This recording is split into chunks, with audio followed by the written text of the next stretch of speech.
Welcome, everybody, to the Salt Lake City franchise here on MLB The Show 25. We're in Season 2, and our Salt Lake City Ball Club is doing a lot better than last year. We are not the worst team in the majors at this point, and we are over a month in. We do have some really good players so far here in Season 2. Weston Wilson has been very surprising to me. I thought he was going to be a guy that would fizzle out, but he looks like he's getting better around age 31, 32. That's just something to keep an eye on as we do, want to develop young players. I would also develop maybe some older veterans who haven't gotten much MLB experience or experience as starters.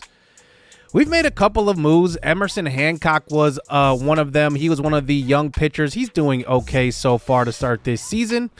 And then just looking at how our offense is doing, it's not great. It's not as bad as last year, but we do have some work to do, especially with some of our young players. Ben Rice has been interesting. Seven home runs so far in the young season, but that average is 221. I mean, he is just not probably going to be a guy that's going to hit for even a decent average. I'm pretty sure he's just going to be a home run boomer bust guy. At least that's what he's showing early on here. Ahmed Rosario has been pretty decent for us. 7 stolen bases. I'm hoping to get to that, 30 stolen base clip for him. And the reason why we brought some guys like him in is basically just to score runs. That was something we weren't doing last year. We obviously need to get people in the stands to see the MLB team. We just don't want to be rebuilding the entire time. Julian Aguirre has been really good so far this year. He's got a whip at 104, which is crazy low. And then, Chris Taylor is another veteran that I talked about, that is older and getting an opportunity here to kind of be the captain of his own team. But it seems like, going on the last year of his contract, making $15 million, he's probably going to be a guy we end up moving on from. So we are going to focus on Emerson Hancock. I highlighted his start to this season. He's been really, really good through four starts. He is 3-1. He's actually 1 win off of the MLB league lead right now. And he'll be facing Clay Holmes versus the New York Mets. And we'll see if our team can come away with the victory. Now, away games were games that we did not win back in season number 1. But now we get to highlight more of those here in season 2.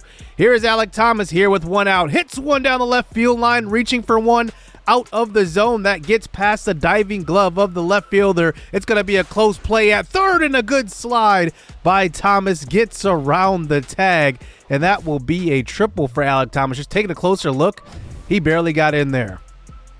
Here is Weston Wilson. That average is down to 222, but I still like what he's doing in the lineup as he hits one to Lindor, who's retreating back to the outfield and cannot get the momentum to make the out at home.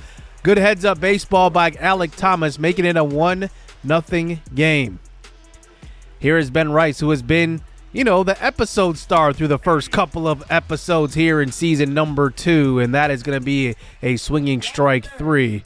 As we go on to the bottom half of this inning, we face a pretty decent Mets lineup, and we'll see how our young pitcher Emerson Hancock can get through, as they have Juan Soto hitting in the DH spot today, with Pete Alonso right behind him playing first.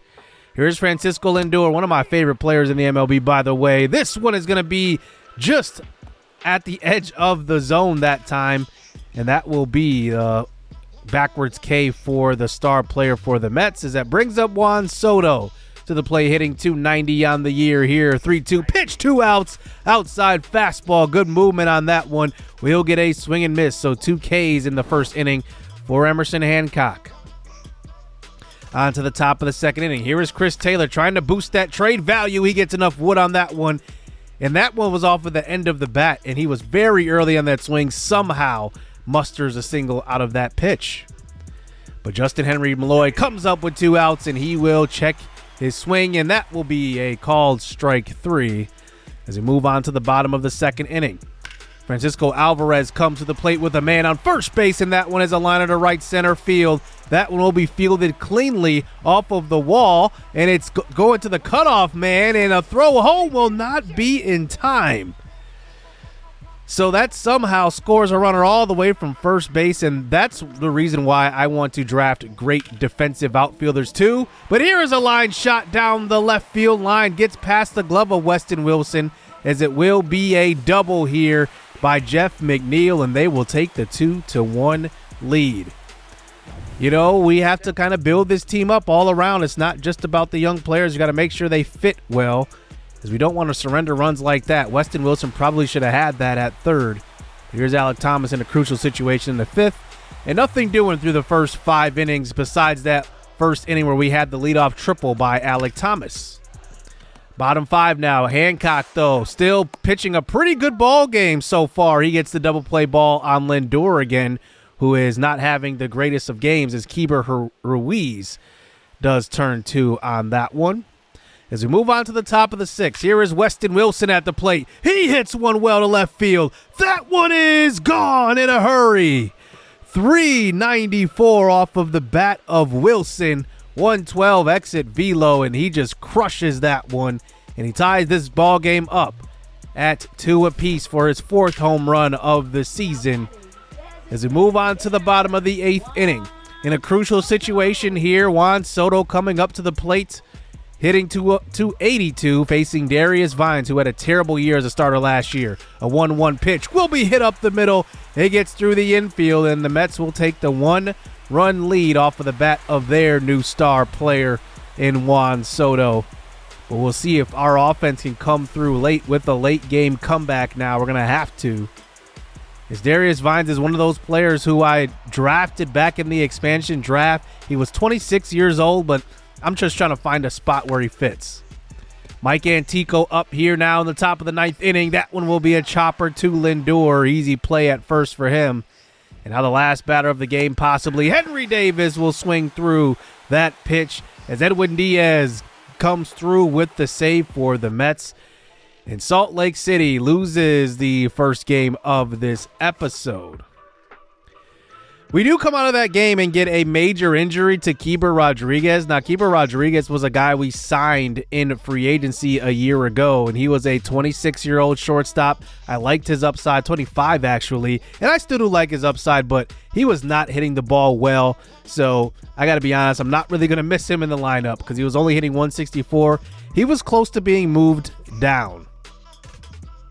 So throughout this episode, we're going to be highlighting a lot of scouting and then doing a lot of player locking and situations. But I do want to highlight our top guys we have been scouting.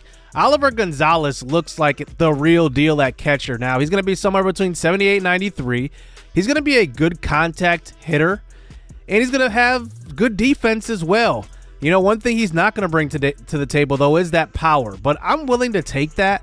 You know, his skill set, at least right as it looks right now, reminds me of Buster Posey. That would be a pretty good comparison for him. David Henninger is interesting, too. He is the number 8 ranked MLB player on our board, but he looks pretty good. His fastball can get up to 97 mile an hour. I do want to scout him a little bit more to see what his potential could end up being. It looks like it's going to be probably a B. And I like his attributes all around. And I just compare that to Jim Bingham, who is the number 1 rated prospect in the MLB. And then he looks like a guy that could be alongside Esteban Calzado as the 1 and 2 of the future of this, rotation at the MLB level. I like Bingham. His fastball gets up to 99 mile an hour, which is something I really, really like. And he's just a guy that I think is a safe pick at number 1. But I think Oliver Gonzalez definitely makes a good case as well. I think it's between those two along with Henninger, who we will also continue to scout. We do find a guy down on the board, which will probably be a 2nd or 3rd round target in Terrence Madlock. We'll just see how he looks, but he's going to be a guy that we initially look at. So I'm going to continue to scout Henninger, and then I'm going to scout Anthony Christensen, a 3rd baseman, and then we'll see what Matlock ends up being as well. So continuing in on this season now we face the Colorado Rockies, and this could be a little rivalry brewing here between Salt Lake and Colorado or Salt Lake and Arizona. Those are going to be our top 2 rivals in this series as we face the Austin Hendrick, who hits one hard to second base. That one is going to be misfielded by Benjamin, who is filling in, Peyton Benjamin at second base, as he is kind of a guy that is more of a utility player but only plays based on giving other guys days off, and he can't handle that hard hit to him. So it's 1-1 now as Diego Castillo does get a fly out in the infield, and Benjamin should hold on to this one, and he does. And this one will go into extras. Top 11 now, Weston Wilson comes to the plate. He's been clutch so far this year. Gets a good slider on the inside half and just hits a weak ground ball to Tovar. And we're on to the bottom of the 12th inning. That's going to bring up Basabe to the plate, and he will swing through that one, and this game will continue. So we will move on to the extra frames here and continue past the 12th inning, but I continue to simulate here, and now we end up in a situation. It's top 13, and now we end up going to the bottom of the 13th inning. Still 2-2. Here is Nolan Jones. Hits one down the left field line, and that one will be just inside the chalk, and they will end up winning this one in extras.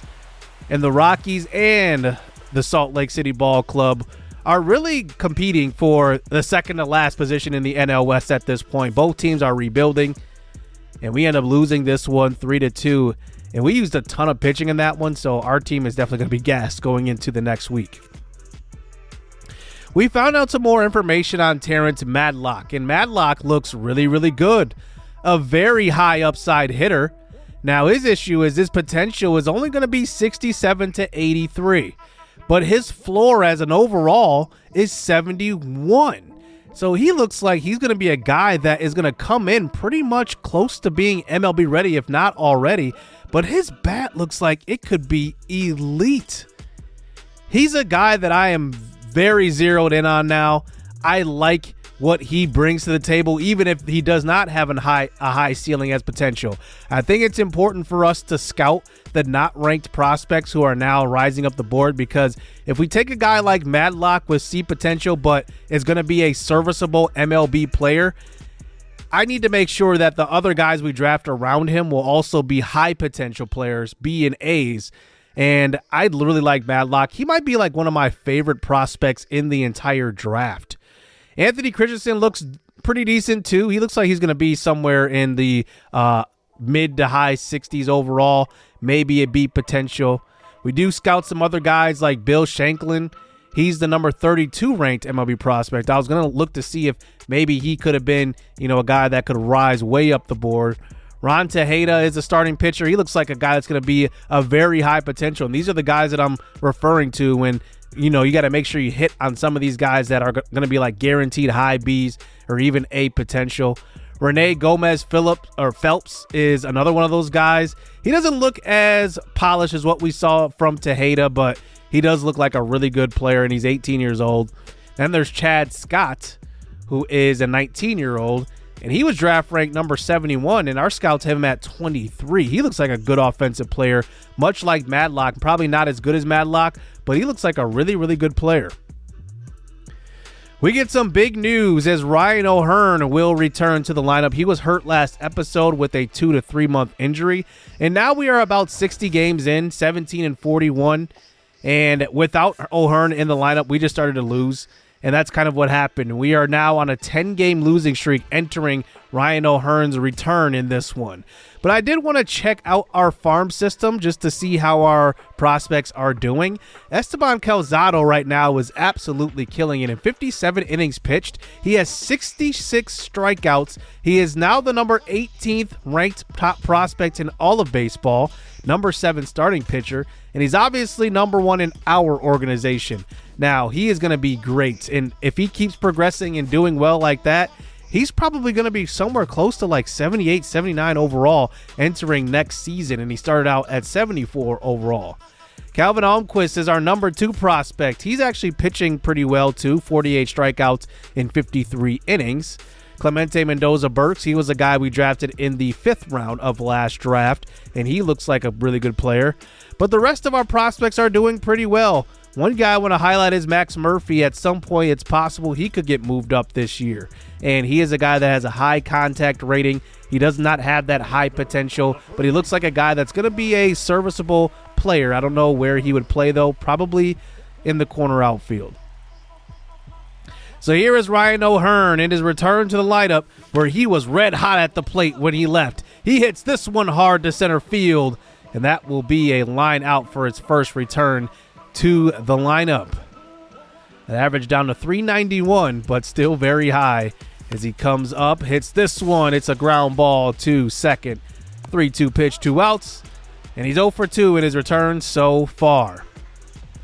But no runs doing in this one as we move on to the bottom of the 5th inning. Let's see if Hearn can get on base in this one. A hanger over the middle, and he crushes it up the middle, but right at the center fielder there, and it will be 3 at-bats and 3 outs as he hits that one right at J.P. Crawford.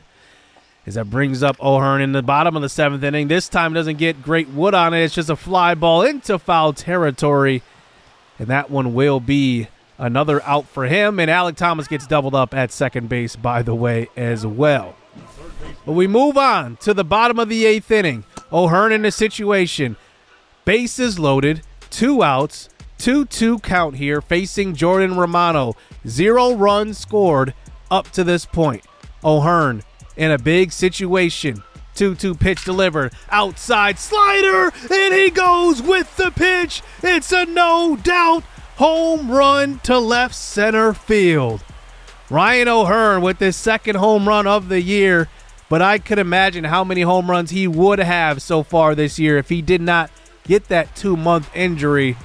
And it has been quite fun playing with Hearn when he's in the lineup. 432, giving the Gulls a 4-0 lead at that point, and we end up winning this game 4-3. As Hearn, every RBI counted in this one, and he went 1 for 5, but makes great contact. I mean, he's just a fun hitter to play with, and he is going to be a great Salt Lake City ball player for the next 2 years. Now, we find out more information about Terrence Madlock because I just had to get him to 100% just to see if these were true. And look at these numbers. I mean, these are as elite as you can get out of a prospect. If he was an A potential or a B potential, there would probably be no doubt in my mind he would be the number 1 pick in this draft. But because he's only a C potential, he probably won't go high, but he is definitely on my radar to draft. I am doing my due diligence in this as well, just scouting guys that are outside of the top 10 to make sure they're maybe not generational. Herbert Rivera doesn't look like it right now. He looks like a really good player, but probably not going to be generational. Ken Willard is a guy we discovered as well. He looks like a defensive infielder, not much upside with his bat. There are some more guys that are kind of like this that have, really good bats, but maybe don't have the high potential. Mariano Aguilar is one of those guys. He looks like a really good hitter, much like we just saw from Madlock. He looks elite defensively, actually, and his bat looks really good. I mean, this is a guy just like Madlock. If you get him in the middle rounds, I mean, you have a MLB starter, in my opinion. Hoyt McGowan is a guy that I do want to scout. He was drafted in the 2nd round last year. I like that they have this where they were drafted because you can see if guys re-enter the draft. A little quality of life thing right there, but he was drafted in the 2nd round last year. He is ranked 108 going into this year, so he has definitely dropped in the draft quite a bit. And then I see a couple of first basemen who I will continue to scout. I do want to make sure we get some big bats in this draft because last draft we kind of went heavy pitching. So I want to make sure we have some good hitters as well. Bill Shanklin is interesting. He's a guaranteed A potential, it looks like, according to our scouts. He's going to be 59-64 overall. So is this a guy we consider with number 1 pick? Our scouts only think that he's going to be at number 20, but I like him quite a bit. Enrique Reyes is a guy we ended up finding here that is not ranked in the MLB, but he is 73 draft ranked, and he is a two-way player. This is my first time ever seeing a prospect that is a two-way player. He doesn't look like much of an offensive player, but he has a 98-mile-an-hour fastball. I'm going to continue to scout him to see what he can be. Now, we continue this season, and I do want to highlight some prospects that we do have in our organization that are playing pretty well. Luis Lara is batting over 300. We acquired him last season from the Milwaukee Brewers in the offseason, and he is absolutely tearing the cover off the ball at AAA, and he could be on a fast track to the bigs. And I'm definitely going to be looking to move him up, especially since we're non-competitive this year, just to get him some at-bats. And he no longer has rookie eligibility. So here he is with the River Cats at the AAA level, and I'm just getting used to his swing. I think he has Chris Bryant's batting stats. He does hit switch. So this is a guy that I do want to get used to swinging with, like I said, because I want to make sure I'm hitting well with him before he gets moved up. Here he gets good wood on this one, a deep fly ball, but he just misses it, and that's a fly ball to center field. But he's a guy to take a look at and keep your eye on, because he, I think, is going to be a better player than what we've seen from probably like Keeper Rodriguez, along with, Alex Ramirez, who we drafted in the Rule 5 draft a year ago. So here we go in the clutch situation here, bottom of the ninth inning. Here is Alek Thomas, who comes to the plate. Speaking of the young players in this organization, Alek Thomas hits one to right center. He's rounding second and heading to third, and he has his second triple of the episode. And he ties this ball game up at 1 apiece in the bottom of the ninth inning. And that's going to bring up Gabriel Arias, who we signed in the offseason to possibly be our starting shortstop this year. But he has been disappointing. This is a ground ball to short. It's an overthrow at first base. And Alek Thomas will come across to score. And we will come away with a walk-off on an error. Incredible finish to this one. But man, that was great. How about some of these young guys? I mean, Gabriel Arias is a guy that I was high on when we signed, but it was kind of like a boomer bust signing. I didn't know how he would be. He hit 300 for the Cleveland Guardians a year ago, and then I signed him to a pretty cheap deal, hoping that we would get something out of him. It hasn't really panned out, but that's got to feel good for his confidence, even if it was on a throwing error, just to, win a game there in the clutch. So we make it all the way through June, and you could just kind of see what our team has been doing this year.